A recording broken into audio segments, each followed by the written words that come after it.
بسم الله الرحمن الرحيم. السلام عليكم ورحمة الله وبركاته، مشاهدينا المحترمين على اليوتيوب. بتمنى من حضراتكم لايك وشير ونشترك في القناة عشان يوصلكم كل جديد، ونصلي على النبي في الكومنتات عشان كلنا ناخد ثواب ان شاء الله. فضلا وليس امرا يا جماعة نشترك في القناة بعد اذن حضراتكم.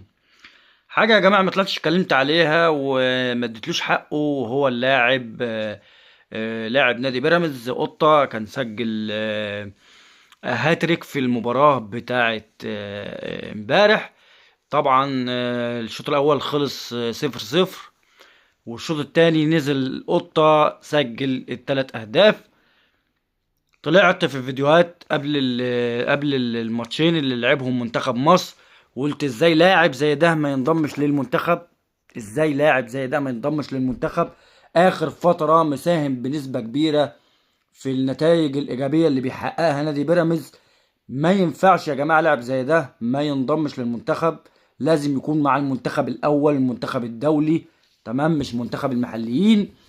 وعدم انضمامه ده يعني معلش يبقى دي فيه مشكلة، دي فيه مشكلة ان لاعب زي ده متألق مع فريقه ومساهم بنسبة كبيرة جدا في النتائج الإيجابية اللي بيحققها نادي بيراميدز، وما ينضمش للمنتخب، فده كارثة، ده في حق ذاته كارثة.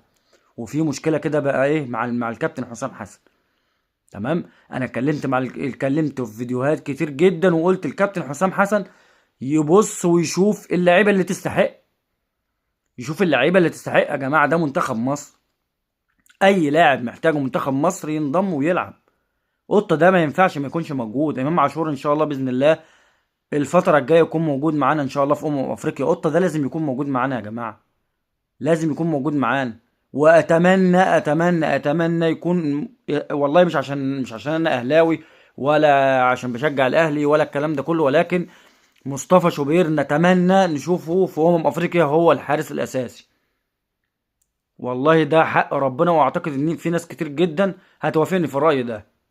نشوف مصطفى شوبير اساسي في افريقيا ان شاء الله، ما فيهاش مشكلة لو محمد الشناوي قاعد دك. كلنا شفناه وشفنا اخطائه المباريات الاخيرة. وقطة ده لازم ينضم يا جماعة. اللعيبة اللي تستحق دي تلعب يا جماعة، تلعب. اللعيبة دي تاخد حق، يعني ده اقل حاجة، اقل حاجة للمجهود اللي بيبذلوه والتألق اللي بيتألقوه يعني. انا مش فاهم الناس دي هتنضم امتى. واحد زي ده يعني مؤثر مع فرقته، ليه ما يروحش المنتخب ويلعب اساسي؟ ايه المشكلة؟ ايه المشكلة؟ مش فاهم يا جماعة. السلام عليكم.